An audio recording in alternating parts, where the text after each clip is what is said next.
Partai Persatuan Pembangunan sedang gonjang-ganjing gagalnya partai berlambang Ka'bah ini lolos ke parlemen pada pemilu 2024 membuat perebutan pucuk pimpinannya bakal alot. Katanya beredar 4 nama calon ketum dan disebut ada campur tangan Jokowi di dalamnya. Seperti apa ceritanya?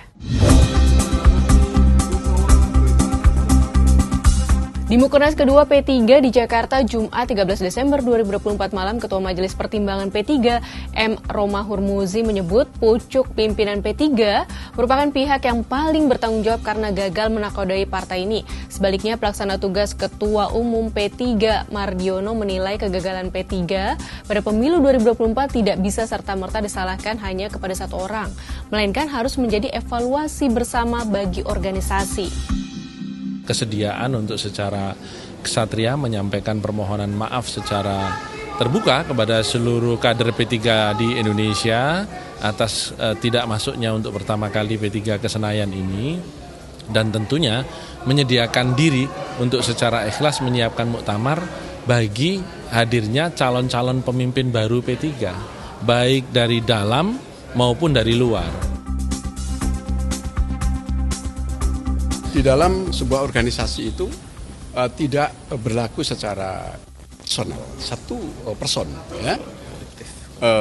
Sifatnya adalah kolektif, kolegial. Tidak ada pekerjaan besar yang bisa dikerjakan oleh seorang diri. Atau pun misalnya seorang ketua umum, sekjen. Tidak ada di partai politik manapun, atau tidak usah partai politik, ya.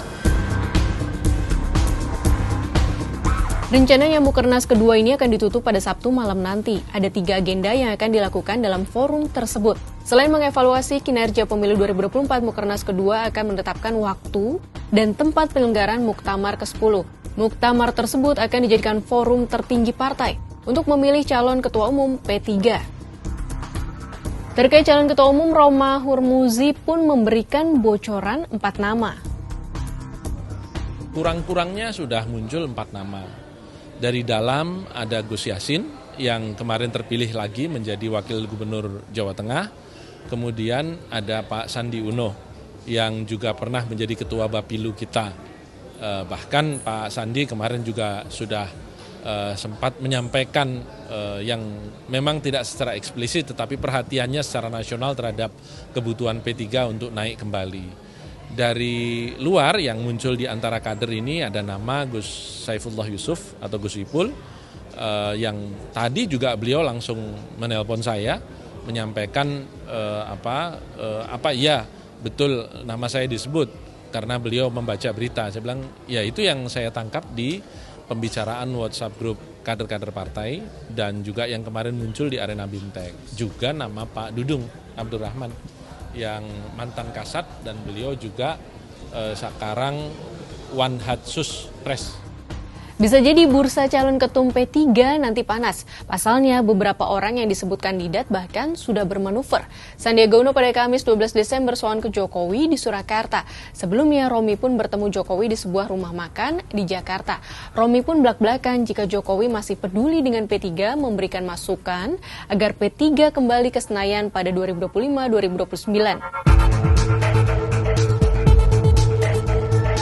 Ya, saya mau pakai bahasanya Pak Jokowi saja, kangen-kangenan sama beliau. Karena memang sudah cukup lama, beliau memang mengontak saya pada saat saya di Amerika, minta untuk,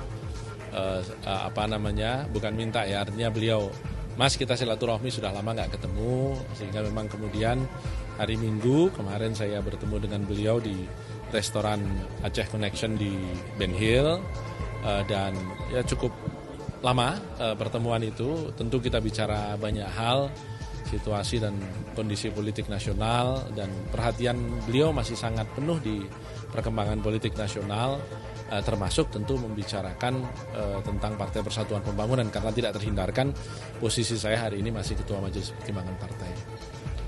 Saya banyak mendapat masukan tentu untuk dari Pak Jokowi terhadap kelanjutan dan keberlangsungan P3 tentu dengan cita-cita untuk kembali ke Senayan pada tahun 2029. Pada pemilu 2024, P3 mendapatkan 5.878.777 suara atau setara 3,87% suara sah nasional. Partai berlambang Ka'bah itu mengajukan sengketa hasil pemilihan anggota legislatif ke Mahkamah Konstitusi. Namun seluruh gugatan kandas dan tidak berlanjut ke sidang pembuktian. Kita nanti siapa yang bakal menduduki pucuk pimpinan P3. Apakah bakal ada dukungan dari tokoh kuat di luar parpol?